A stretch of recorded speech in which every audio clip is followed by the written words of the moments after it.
Mateus capítulo 11,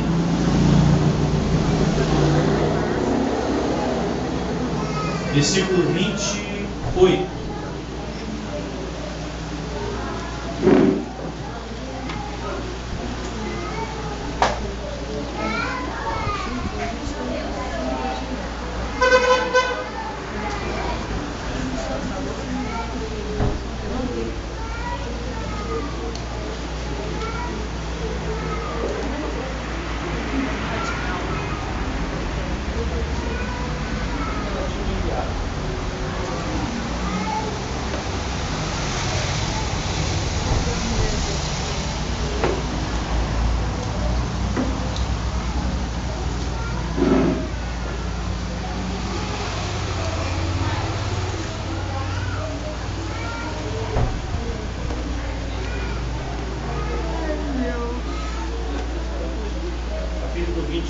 Capítulo 11 de Mateus, versículo 28 aqui.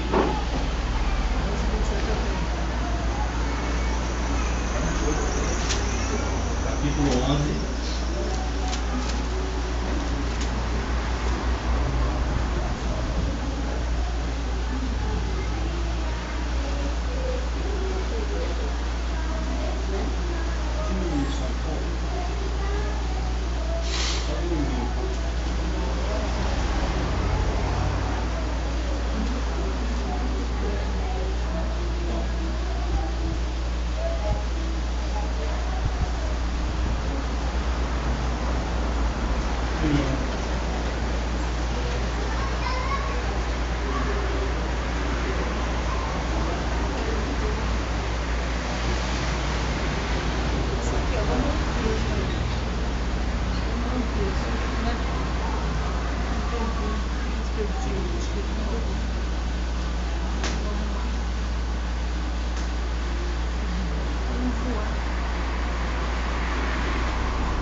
Diz assim: vinde a mim,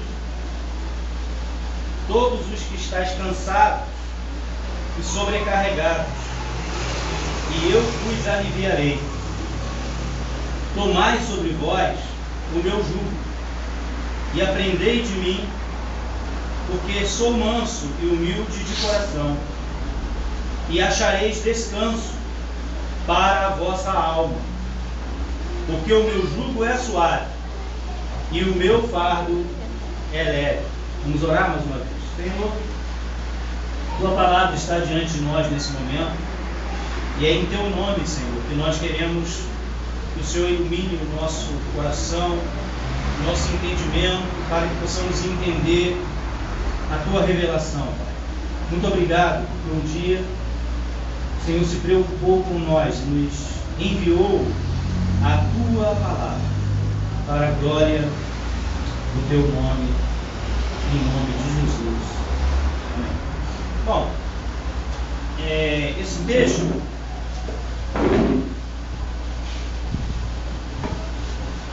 ele tem uma proposta para a vida das pessoas, né? Para a vida dos seres humanos. E eu não digo que essa proposta ela é uma proposta limitada a um grupo determinado, um grupo específico, limitado, como por exemplo a igreja, né? A proposta de Jesus, ou a proposta do Evangelho, é uma proposta estendida a todos os seres humanos. A gente sabe que num dos Evangelhos a palavra diz que Deus amou o mundo de tal maneira que enviou o teu Filho, para que todo aquele que nele crê não pereça, mas tenha então a vida eterna. Então a proposta do Evangelho de salvação e de descanso, porque aqui nós vamos falar agora de descanso, como encontrar descanso para a nossa alma, é aqui que a gente tem essa resposta, nesse texto, pequeno texto de 3 versículos, né, que nós acabamos de ler. Aqui nós temos a resposta de como encontrar descanso para a nossa alma. E a gente sabe que o ser humano, ele busca isso. Hoje, por exemplo, eu estava vindo agora lá da casa do irmão lá, do irmão Jorge, e a Jaque, nossa, estou com dor nas costas, eu falei, também estou muito cansado. Eu imagino também os irmãos, como os irmãos estão cansados pela tarefa de hoje, né? Pelo empenho do dia de hoje, muito cansados. Então, o que mais a gente quer quando a gente está cansado? A gente quer descansar, né?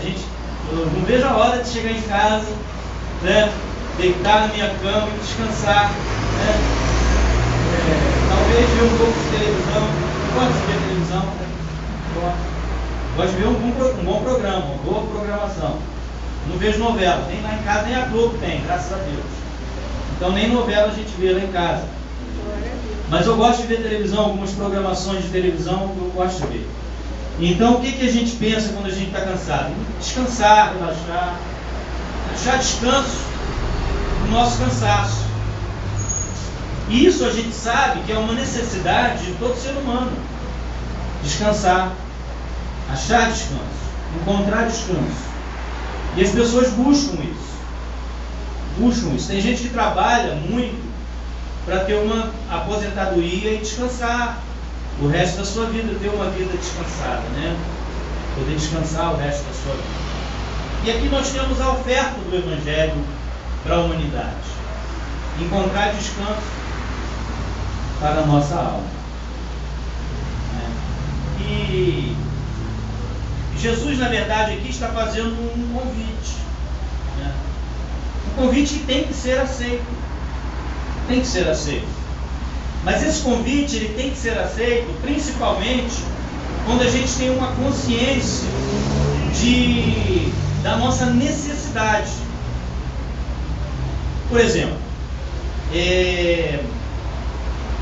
quando você faz um convite para uma pessoa almoçar com você, essa pessoa vai aceitar o seu convite pela simpatia do convite, né? E também pela necessidade de se alimentar. Existe a necessidade também dessa pessoa se alimentar. Quando alguém faz um convite para alguém vir, por exemplo, à igreja, a pessoa vai aceitar o convite. Na maioria das vezes, ninguém aceita um convite para vir a uma igreja quando está tudo numa boa. Dificilmente. As pessoas só aceitam o convite para vir a uma igreja quando as coisas começam a se apertar, quando existe uma certa necessidade. Então, existindo uma necessidade, esse convite então deve ser aceito. E esse convite, vinde a mim, de Jesus, é um convite para um encontro. Jesus está convidando o ser humano para ir ao encontro dele.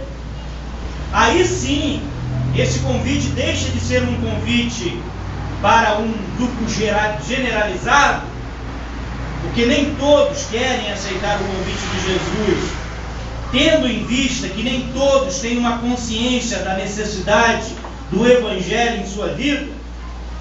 Esse convite deixa de ser um convite para o geral e passa a ser um convite para um grupo específico, para um público específico. Que público é esse?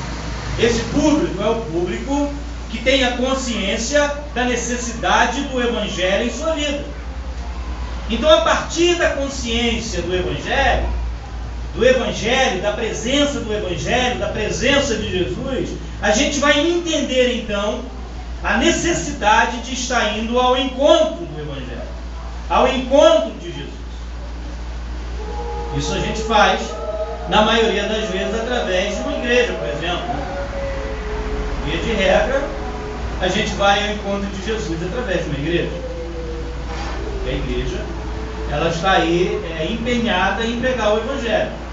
Se estão pregando o Evangelho de forma equivocada, problema de quem está fazendo, mas a tarefa da igreja de Jesus é anunciar o Evangelho. Então, em anunciando o Evangelho, o ouvinte, quando ouve a palavra do Evangelho, vai estar percebendo nele a necessidade ou não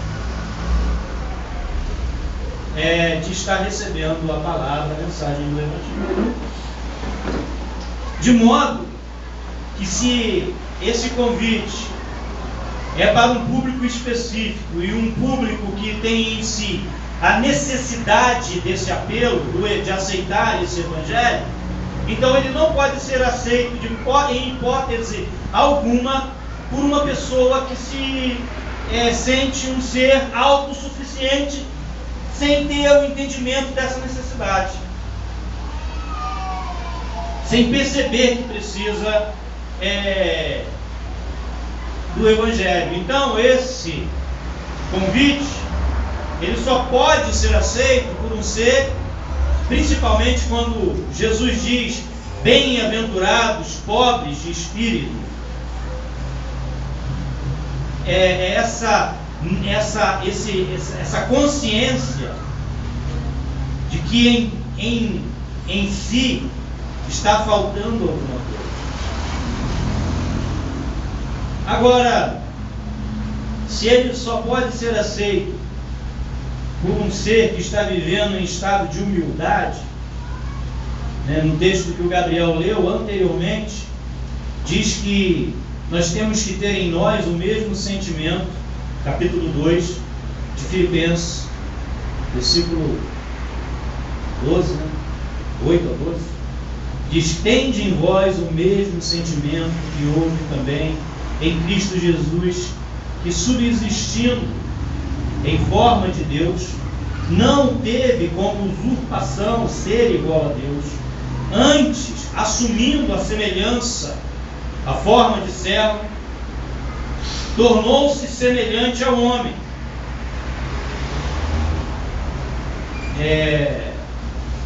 Então, quando ele diz que nós temos que ter em nós esse mesmo sentimento, é que nós temos que ter em nós o sentimento de que nós precisamos ter em nós a consciência da necessidade do Evangelho como seres humanos.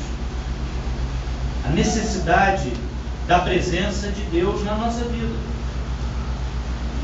Quando Jesus ele assume a forma de servo, ele assume a forma de servo e ele admite ali duas realidades. Primeira delas, ele admite que para viver no mundo precisa ser um ser humilde e reconhecer o irmão no mínimo como um igual. A Bíblia diz que a gente deve considerar o outro superior, mas como eu estou sendo assim, maleável, bonzinho, no mínimo igual a você. Segundo, quando a gente assume a forma de servo, quando a gente assume a nossa humilhação, como a gente é realmente, a gente assume também a nossa necessidade de Deus. E tem que haver em nós a necessidade de Deus. Agora, só uma pessoa, além de Deus, no universo, sabe se você está cansado ou não. E pode acreditar no que eu vou te falar agora, essa pessoa não é a pessoa que está do teu lado.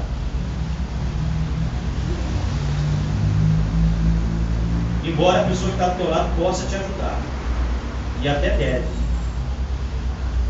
Mas a única pessoa no universo, além de Deus, que sabe que você está cansado, sabe quem é? Você.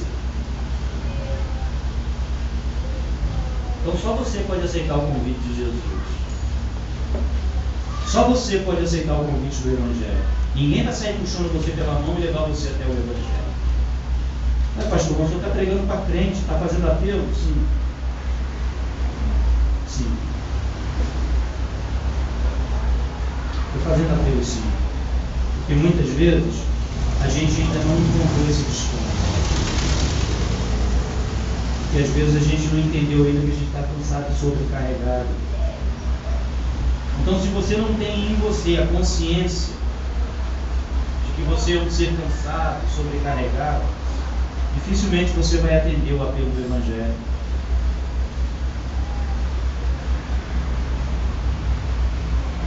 Existem duas coisas que nos cansam nesse mundo.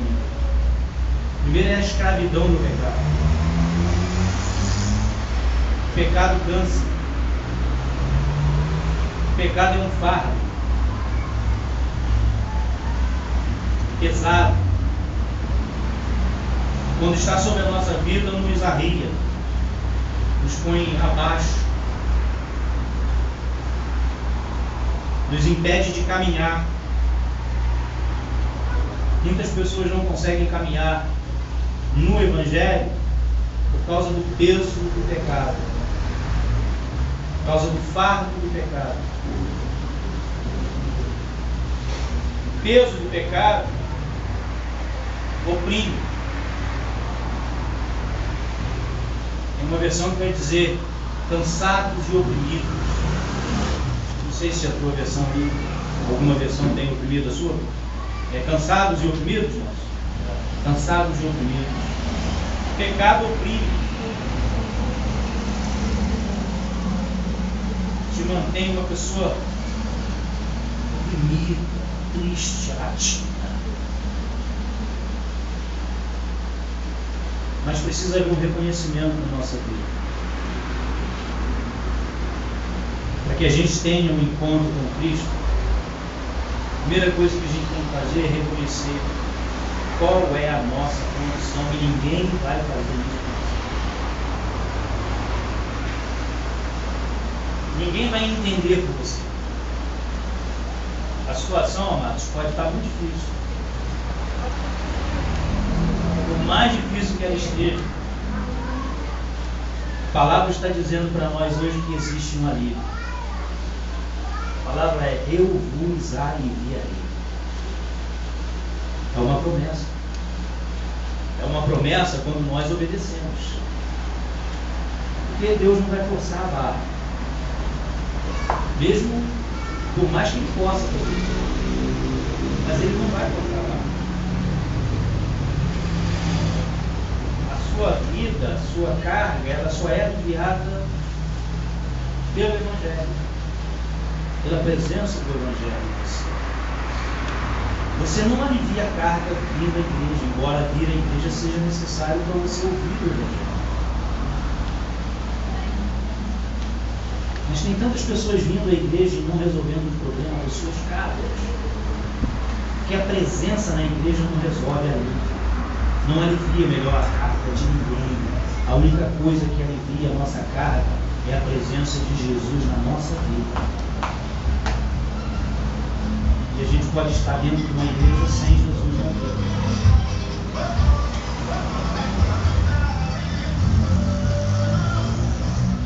E só você sabe se você está nessa condição ou não. Ninguém mais vai saber por você. É uma exigência de Jesus. Aceitar um relacionamento com Cristo é uma exigência de Jesus. Não existe um outro apelo no Evangelho feito por Jesus, a não ser que a gente tenha um relacionamento com Ele. Tomai sobre vós o meu jugo. Quem quer viver uma vida de rebeldia nunca estará debaixo do Evangelho. O que é o jugo? Sabe o que é um jugo? Um jugo é uma canga, né? É uma canga só? É uma canga dupla. É uma canga dupla. É um pedaço de nos tempos que elas eram feitas com madeira, né? Ainda são, na maioria. É um negócio assim, que vai em cima do boi, assim, com dois de cabeça para baixo, né? E vai em cima de cada boi ali. Esse boi leva aquela canga, aquele jugo, com o fim de arar a terra. Aquele jugo, aquela canga é presa a um arado. Não é verdade? Os dois bois vão puxando o arado. Atrás desse arado tem um ser humano, alguém, guiando aquele arado e arando a terra enquanto os bois estão puxando. Jesus está falando: tomai sobre vós isso. Agora Jesus está dizendo que esse jugo é de quem? É dele. Sabe o que isso significa, meus irmãos? que Ele está de um lado e está convidando você a caminhar do lado dele. Esse é um dos significados que eu quero trazer para essa questão do jugo aqui. Quando nós tomamos o jugo de Jesus, significa que nós não caminhamos na vida sozinhos. Ele nos ajuda a caminhar. Ele nos ajuda a puxar o arado e a trabalhar, principalmente em função do Evangelho. Jamais Jesus nos deixa sozinhos quando nós estamos debaixo do mesmo jugo que Ele. O que Jesus está propondo é que nós deixemos o jugo do pecado, que também é um jugo, porque se o jugo pesa, ele vai contra a gravidade e ele acaba jogando o que está embaixo para baixo. Só que Jesus diz que o jugo dele é suave, é leve. Então o que ele propõe para cada um de nós é uma troca. É aprender a viver em função do Evangelho, sendo direcionado por Jesus e andando do mesmo modo em que Ele está andando. Quem está debaixo do jugo de Jesus significa que está andando do modo que Ele está andando. Está se preocupando com as coisas nas quais Ele está se preocupando. Está indo na direção em que Ele está indo. Estar debaixo do jugo de Jesus é estar indo na direção em que Jesus está indo.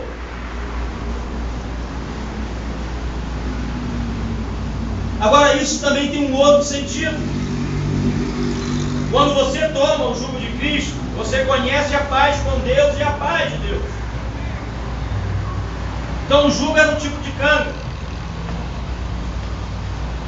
E a Bíblia diz que, no caso, e era posto sobre os bois, que trabalhavam com um fim determinado. Aqueles bois ali que estavam debaixo daquele jugo, cada um ia para uma direção.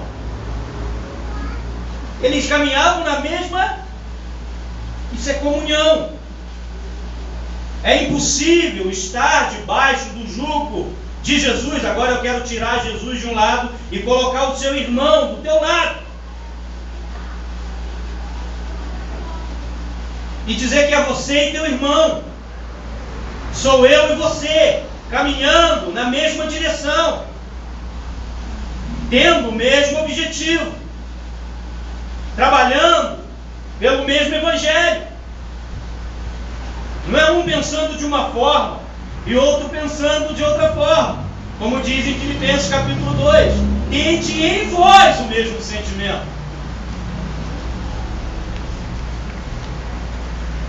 Diz no Antigo Testamento: andarão dois juntos se houverem entre eles acordo. Hoje nós tivemos uma prova do que a comunhão pode fazer, do que a gente é capaz de fazer quando a gente pensa a mesma coisa, quando a gente coloca a mão para fazer a mesma coisa, quando a gente caminha na mesma direção. Quantas coisas a igreja poderia fazer se ela estivesse mais unida, se ela fosse menos dividida, se ela fosse menos institucionalizada, menos sistemática, e se ela andasse mais em função do amor, em função do Evangelho, seguindo simplesmente o apelo do Evangelho, o apelo do amor. Aonde nós poderíamos chegar? Quantas pessoas nós poderíamos abençoar? Se nós estivéssemos pensando a mesma coisa, amando uns aos outros, estando debaixo sempre de um mesmo jugo. Não, meu irmão, Você está debaixo do mesmo jugo que eu, então nós estamos juntos nessa tarefa. É impossível estar debaixo do jugo do Evangelho sem comunhão entre os irmãos.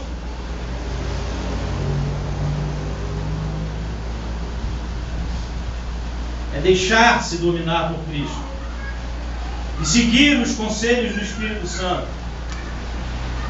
Viver segundo o Evangelho. O Evangelho nos fala de duas coisas. Existem dois apelos no Evangelho apenas, meus irmãos. Amar a Deus sobre todas as coisas e aquele que está debaixo do mesmo jugo que você, como a você mesmo. Só esse é o apelo do Evangelho. No Evangelho não existe outro apelo. E sabe por que existem as cartas paulinas? Porque esse apelo não é atendido. Ou você acha que se o Evangelho, eu falo isso para todo mundo ouvir, se o Evangelho fosse atendido, teria necessidade de Paulo escrever aos Romanos? Teria necessidade de Paulo escrever a Corinto? O Evangelho é tudo. Romanos só existe porque o Evangelho não foi cumprido lá. 1 e 2 Coríntios só existe porque o Evangelho não foi cumprido lá. As pregações exortativas só existem na nossa vida porque o Evangelho não tem sido cumprido em nós.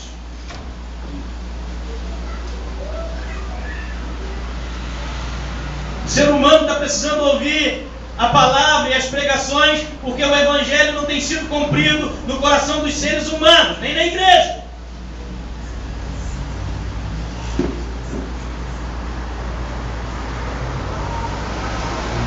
É orar até pelos vossos inimigos. É abençoar aqueles que vos perseguem. Tomar o jugo de Jesus é um convite ao abandono do peso da responsabilidade que aflige a alma. É abandonar a tarefa como obrigação e realizá-la como fruto de amor. Ou você acha que Jesus está debaixo do jugo por alguma obrigação? Alguém obrigou Jesus a tomar a cruz? Alguém obrigou Jesus a morrer na cruz? Ele se ofereceu. Ele se entregou. Você acha que Jesus quer alguma coisa obrigado de você?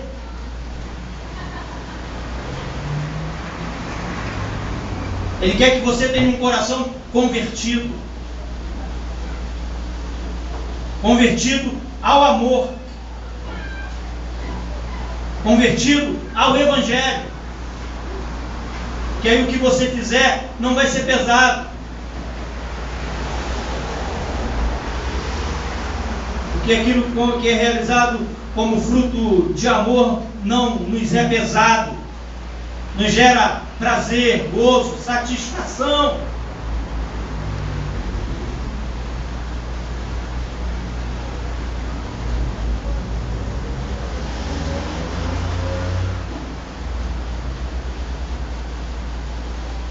Tem que haver uma vontade em nós.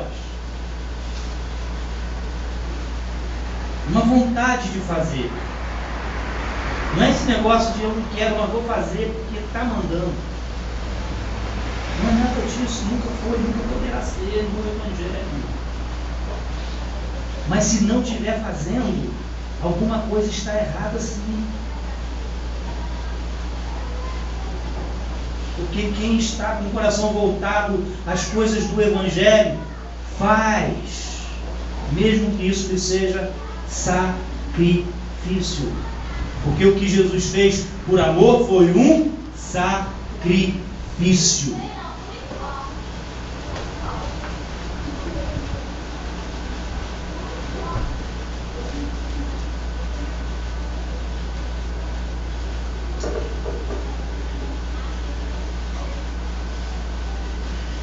tem que ser fruto da minha escolha.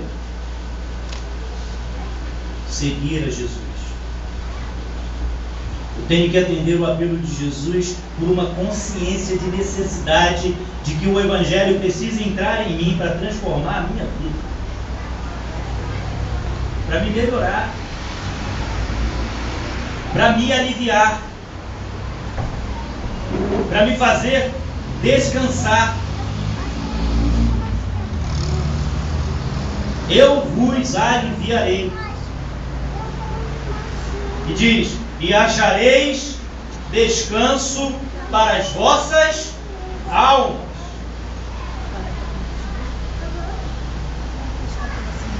Não. Eu acho que uma das maiores frustrações do ser humano é quando ele entra de religião em religião, de igreja em igreja, de culto em culto, e sempre se encontra e continua sendo sempre aquele ser cansado, sobrecarregado, sem alívio de vida nenhum, sempre oprimido, abatido, lá embaixo. Porque não é a presença, meu irmão, que nos alivia, isso nos frustra. E a gente acaba colocando a culpa em quem? Lá no fundo do nosso coração. Em Deus. A gente acha que Deus é incapaz, né? Não. É o nosso coraçãozinho ainda que não está aberto ao Evangelho. Nós estamos presos demais ainda para viver essa esfera que Deus quer que a gente viva. Essa espiritualidade além da terra, além da instituição.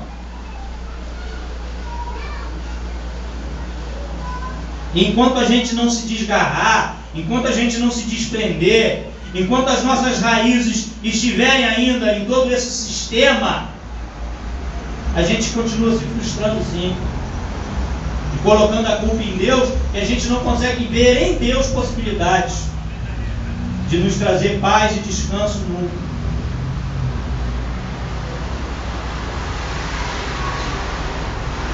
Nós devemos aprender de Cristo. Aprendei de mim, porque sou manso e humilde. E aprender de Cristo não é um aprendizado meramente acadêmico, teórico,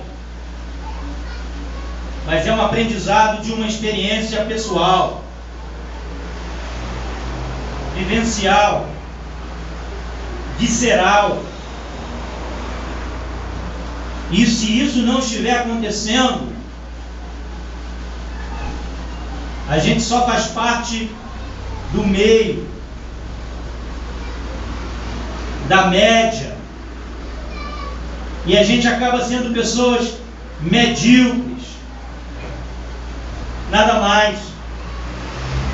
Aquele que está na média, está igual a todo mundo por aí. Nós devemos buscar, sim, uma intimidade com o Evangelho, como João buscou, como os discípulos buscaram, como muitas pessoas buscam. Não de forma acadêmica, mas de forma real, vivida na nossa vida, todos os dias. Devemos aprender sobre essa mansidão. Aprender de mim porque sou manso. É um convite à mansidão. O Congresso está querendo liberar a arma de fogo para cada brasileiro 9, porque 10 é muito. 8 é pouco, 9 é bom e 10 é demais. É absurdo. O cara xinga a mãe do outro por causa de uma fechada. Imagina um candango com 9 armas dentro do carro. O mundo não está manso para andar armado. O crente não está manso para andar armado. A proposta de Jesus é que você seja uma pessoa mansa. Os mansos são filhos de Deus. Os mansos herdarão a terra. Os mansos são felizes. É impossível ser feliz sem mansidão na vida. O que Jesus diz então? Aprendei de mim, porque sou manso, porque só é bem-aventurado aquele que é manso. Em Mateus, nas bem-aventuranças. Nós devemos descansar em Cristo.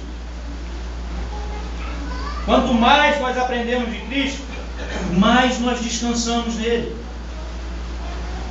Agora, é impossível descansar em Cristo quando a gente não conhece Cristo. Você só descansa naquilo que você confia. Quando você não confia, você não descansa. Mas, para você descansar, você precisa conhecer. E para conhecer, Cristo precisa viver na nossa vida. Nós precisamos fazer com que a nossa vida seja um templo do Espírito Santo. Um templo da sua presença. Paulo diz: não sou eu quem vive, mas Cristo vive em mim. Ou não sou eu quem vive mais. Agora, Cristo vive em mim. Ou então, agora não sou eu quem vive, mas Cristo vive em mim. E esse viver é no Espírito, é no coração, é na mente, é na vida de testemunho, como nosso irmão colocou. É um viver que cativa. É um viver que atrai outros a viverem da mesma forma. É um viver que se preocupa com o próximo, como aconteceu hoje. Devemos lançar não apenas a nossa ansiedade sobre ele, mas toda a nossa vida, toda a nossa alma. Cristo é o nosso descanso. Ele é a nossa paz. Ele é a nossa cidade de refúgio. É nele que a gente deve se refugiar. A palavra fé precisa ser colocada em exercício na nossa vida. Sabe quando a gente prova que a gente tem fé em Jesus? Não é quando a gente está orando para conquistar coisas. É quando, apesar de tudo, apesar de todas as circunstâncias, a gente consegue colocar tudo que a gente é, o que a gente tem, toda a nossa ansiedade, toda a nossa dor, toda a nossa preocupação aos pés dele. Eu concluo essa mensagem dizendo o seguinte: para a gente alcançar descanso para a nossa alma, nós precisamos de 3 coisas: conversão, ir a Jesus, ter um encontro com Jesus, serviço, estar debaixo do jugo de Jesus, fazer as coisas que Jesus faz, se preocupar com as coisas que Jesus se preocupa, e discipular, aprender com Jesus. Mas não é aprender a pregar, é aprender a ser manso e humilde de coração. Que o Senhor possa abençoar você, que você tenha uma semana de vitória com essa palavra do Evangelho. Vamos orar mais uma vez.